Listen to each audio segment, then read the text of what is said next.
आप रोज इंस्टाग्राम पर कितना समय बिता देते हो? कुछ गंदे फोटोज और वीडियोस दिन प्रतिदिन देखते हो। आपके मन में सब गंदे और फालतू विचार घूमते हैं। तो आज मैं ऐसी एक वेश्या की कहानी बताना चाहता हूं जो इन सब ख्यालों से जूझ रही थी। दोस्तों, ये कहानी उस समय की है जब लोग महात्मा बुद्ध का उपदेश सुनने के बाद उनके संघ में शामिल हो जाते थे। लोगों को बुद्ध के प्रवचन इतने अच्छे लगते थे कि कोई भी बीच में बुद्ध के देश को छोड़कर वहां से जाना नहीं चाहता था। बुद्ध का एक शिष्य उनका उपदेश सुनकर भिक्षु हो गया।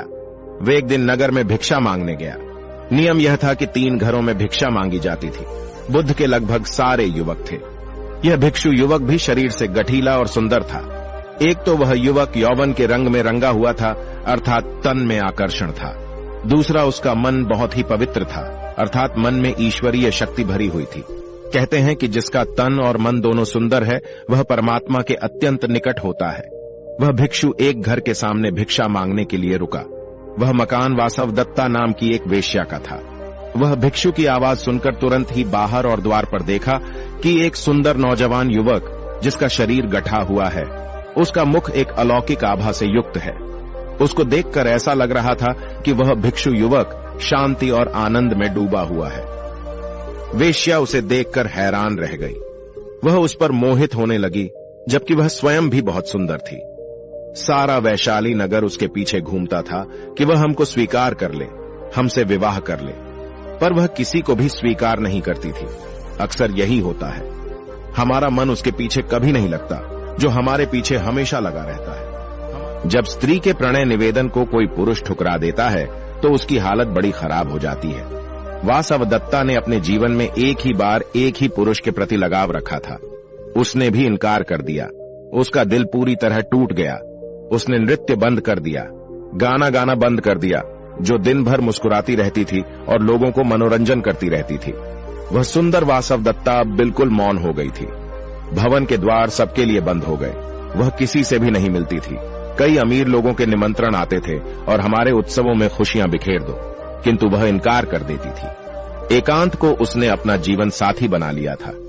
वासवदत्ता की दासी बहुत ही अच्छा भोजन बनाती थी और उसकी भूख और प्यास को भिक्षु मानो सदा के लिए ले गया हो। वासवदत्ता को रात दिन वह भिक्षु ही याद आता था। वह उस भिक्षु की याद में बहुत ही कमजोर हो गई और बीमार रहने लगी। कहते हैं कि चिंता चिता से बड़ी होती है। चिता एक बार जलती है, लेकिन चिंता सदैव जलाती रहती है। वह वासवदत्ता नाम की वेश्या कहीं आती जाती नहीं थी। अब एक ही स्थान पर लेटे लेटे उसके शरीर में कई जख्म हो गए। उसकी सुंदरता कुरूपता में बदल गई। अब उसे कोई भी देखना तक पसंद नहीं करता था। बहुत समय के बाद फिर वही भिक्षु उस नगर में पुनः आया।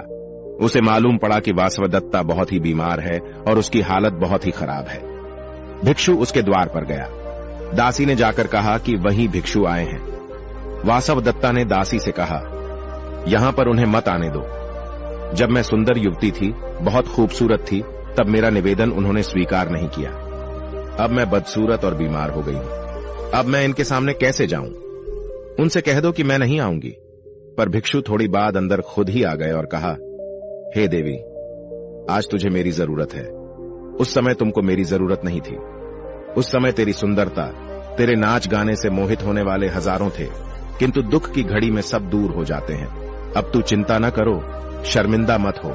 मैं तेरे पास रहकर तेरी सेवा करूंगा। जब तक तुम ठीक नहीं हो जाती है, तब तक मैं यहां से कहीं नहीं जाऊंगा। जब तक इंसान अपने बुरे विचारों में, वासना युक्त विचारों में डूबा रहता है, तब तक उसे कुछ भी समझ में नहीं आता। भिक्षु ने पवित्र भाव से उसकी सेवा की, उसे ज्ञान की शिक्षा भी दी। योग साधना और ध्यान के माध्यम से उसके अवगुणों को दूर कर दिया। धीरे धीरे उस वेश्या के मन से सारे अपवित्र विचार दूर होने लगे, सारे दूषित विचार दूर होने लगे। अब वह पहले की अपेक्षा बहुत शांति का अनुभव करने लगी थी। ऐसी अनुभूति उसके मन में होने लगी थी जो इससे पहले आज तक उसने कभी भी अनुभव न किया था। अब उसे किसी भी प्रकार की चाहत नहीं थी, न ही सुंदर बनने की इच्छा थी और न ही अच्छा दिखने की। अब उसके मन में किसी भी मर्द की चाहत न थी। ऐसा कुछ भी उसके मन में नहीं था जो उसे परेशान कर सके, क्योंकि कोई भी व्यक्ति तब तक अपवित्र और दूषित हो सकता है जब तक उसके जीवन में कोई प्रकाश नहीं आता है, जब तक वह प्रकाश की तरफ नहीं जाता है। वह प्रकाश कोई भी हो सकता है, पुरुष या स्त्री कोई भी हो सकता है, अर्थात जब आप ऐसे व्यक्ति के संपर्क में आते हैं जिससे आपका जीवन पूरी तरह बदल जाए, तो वह साधारण पुरुष नहीं होता है। दिखने में भले ही वह और पुरुषों जैसा दिखता है, लेकिन वह साधारण पुरुष नहीं होता है। वह कैसे हो सकता है जिसने आपकी पूरी को रख दिया? वासवदत्ता की वासना पूरी तरह मिट गई, उसका विवेक जाग उठा। बीच उसे बुद्ध के पास ले गए। उसने बुद्ध से प्रार्थना की, हे बुद्ध, मुझे दीक्षा दो। बुद्ध से दीक्षा पाकर वह भिक्षुणी हो गई, अपना जीवन पतित से पावन कर लिया। आपकी जिंदगी में अंधेरा तब तक है तब तक आपके विचार दूषित हैं, तब तक आप अपवित्र हो सकते हैं जब तक आप प्रकाश की तरफ नहीं भागते हैं। सारे पाप आपके धुल जाएंगे जिस दिन आप प्रकाश में खुद प्रवेश कर जाएंगे। दोस्तों, इस कहानी में बने रहने के लिए आपका बहुत बहुत आभार।